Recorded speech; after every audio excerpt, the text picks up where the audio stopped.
Hey, it's NPR's Book of the Day. I'm Andrew Limbong. A lot of politicians love being relatable. They love to front, being like, hey, I'm just like you. I drink beer and eat at diners and all of that. Of course, that's not usually true. A U.S. congressman or governor, almost by definition, has a completely different lifestyle from me and you. Which is why I appreciated the question NPR's Elsa Chang posed to California Governor Gavin Newsom about why exactly he thinks everyday Americans should relate to him. He's got a new memoir out titled Young Man in a Hurry. A rising politician coming out with a book, you know what that usually means. But Newsom says in this interview that this book is different. That's ahead.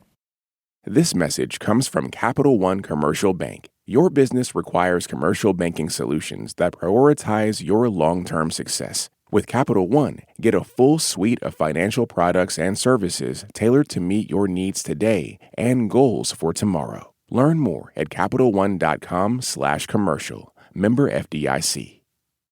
This message comes from Carvana, who makes buying and financing your next car easy. Thousands of vehicles, terms up front, and 100% online. Even get it delivered to your door. Buy your car the easy way with Carvana. Delivery fee may apply.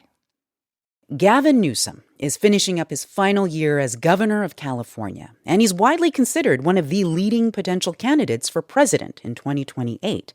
He's also out with a new memoir called Young Man in a Hurry, where he writes about the struggles of his childhood and of his political rise. Nice to see you. How are you?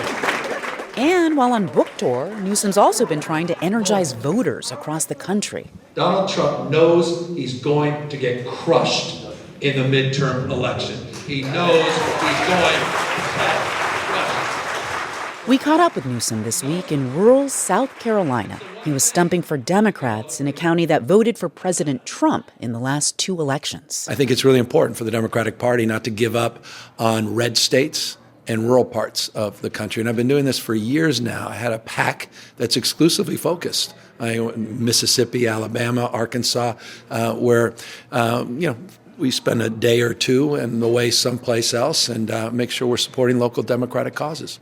You're on book tour right now. Often when people are planning to run for president, they write an autobiography. Yeah. Your new memoir is out this week. Yeah. Why does now feel like the right time to be telling everybody your life story? Well, I appreciate the question. They may write an autobiography, but not like this. What do you mean? What's different about yours? This is a little different. I mean, this is pretty self-critical. This is very deeply reflective. And I'm not out of office when I'm writing this. This is not looking back in the rocking chair, but it was an opportunity to talk about my own journey in terms of discovering who I am. It's called Young Man in a Hurry, a memoir of discovery. One of the things that I learned about you for the first time when I was reading this book was how you kind of felt like a dork growing up. I mean, you were bullied in high school. Yeah. You wondered how to remake your image, which led to the whole origin story of your now famous hairstyle. Oh, gosh, yeah. You read that I part. read that. Yeah. You decided. You should have skipped that. Well, this is what I want to ask you, because you decided you wanted to look like Pierce Brosnan from the TV show Remington Steele. Who Explain wouldn't? why that was the solution to your teenage problems at the time. I think you used the word dork. It was also used by my sister, who said I looked like one when I started showing up. She said you weren't helping her luck in high school. I was actually, she said, literally, she gave me money to buy jeans because she was so embarrassed I was walking around in suits in high school. And, was sort of trying to emulate other people, just testing, as kids do, trying to discover who I am. But, that process continues to this day. I mean, you did live sort of a split screen reality between growing up with your single mom and then the occasional proximity to the Getty family. And you do acknowledge, that you were a beneficiary of that proximity. Yeah. And so I felt that in this book, you do take great pains to paint yourself in some aspects as an outsider. But you do also acknowledge that you've been on the inside as well, right? Yeah. Like you have had these family connections to the Gettys, family connections to the Pelosis, and frankly, by this time, Governor, you've been famous for half of your life. So I guess my basic question for you is, why should ordinary Americans feel that they can relate to you? No, I'm not trying to force feed anything. I'm just sharing my story, my life, story of my mom's life, story of her struggles, story of my struggles as it relates to reading and learning disabilities. And I'm just offering a glimpse of some of the things that people may not see, of sweaty hands, of anxiety, insecurity, of trying to be someone I'm not, of making mistakes, learning from those mistakes, and painted a picture of also a family history that I knew nothing about until I wrote the book. You've not only written this book, you have launched a podcast about a year ago. Yes. A podcast called This is Gavin Newsom. And you've made a real effort to bring in conservative guests on this podcast, like the late Charlie Kirk, like Steve Bannon, Ben Shapiro. Yeah. Why has that been important to you to bring conservative voices on this podcast? Because this is Gavin Newsom. It's who I am. What does that mean? Open hand, not a closed fist. I mean, I said it, we just had a rally here. I said divorce is not an option. It's just not. We have to get along, you mean, as a country? As human beings, it's just exhausting. But what do you make of the criticism that bringing guests like that onto your podcast is just pandering to the right? Well, I think it's fair. It means, and that's why you don't have to listen. And I brought on Charlie Kirk because I wanted to understand what motivated him. I wanted to understand why he had built such a successful organization that powered young men, particularly young men who the Democratic Party have lost, to Donald Trump's side. And I thought it was important to understand that. And, some people thought it was offensive, but just because— To have someone like him on, you mean? Yeah, but, just because we don't want to focus on them doesn't mean they go away. And so it's who I am. That's why I'm here in a rural part of a red state. Okay, I want to understand who you are politically, people. because I'm trying to understand your overall strategy here. On one hand, you are bringing people like the late Charlie Kirk, like Steve Bannon onto your podcast. On the other hand, you're trolling President Trump on X. Yeah. You mock his writing style. You mock his body. You are selling MAGA-branded knee pads. We shouldn't be body shaming. Let me double check that. These MAGA-branded knee pads, they're for all your groveling to Trump needs. That's for the universities, the law firms. That's for major corporate leaders as well as major media companies. Yes, but those knee pads are for them. Okay. How do you square those playground insults with the listening sessions that you're having with these conservatives on the podcast? Because I think you can be both and.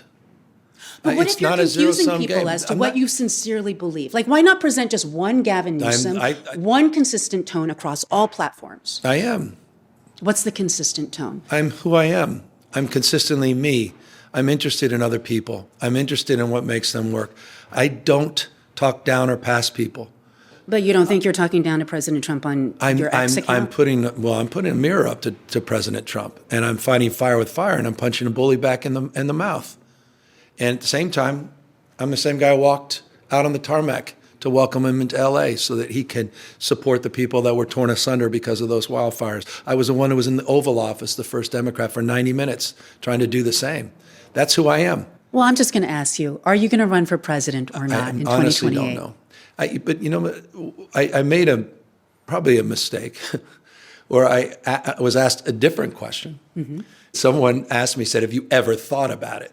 And I got caught by saying, yes, I've thought about it, but briefly. So I don't know.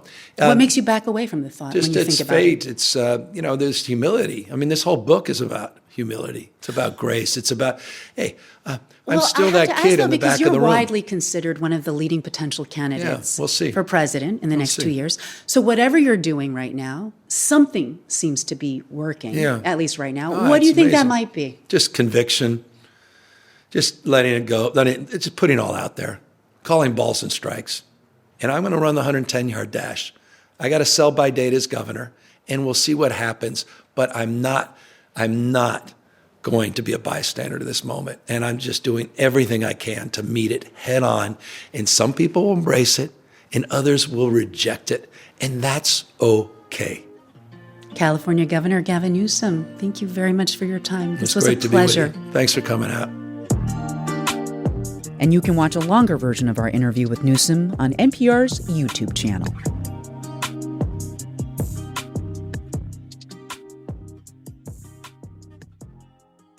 This message comes from Capital One Commercial Bank. Access comprehensive solutions from a top commercial bank that prioritizes your needs today and goals for tomorrow. Learn more at CapitalOne.com/commercial. Member FDIC. This message comes from IXL. With IXL, you get personalized online learning and teaching solutions that help improve achievement, empower teachers, and track progress. This one platform for K-12 helps teachers accomplish what normally would require dozens of other tools. Educators can see how their school is performing in real time to make better instructional decisions. IXL is used in 96 of the top 100 school districts. Learn more at ixl.com/NPR. This message comes from LiveRight, publishers of Churn, The Tension That Divides Us and How to Overcome It. Author Claude Steele examines the stress people can experience in life's culturally diverse settings and how to build trust. Churn, available now.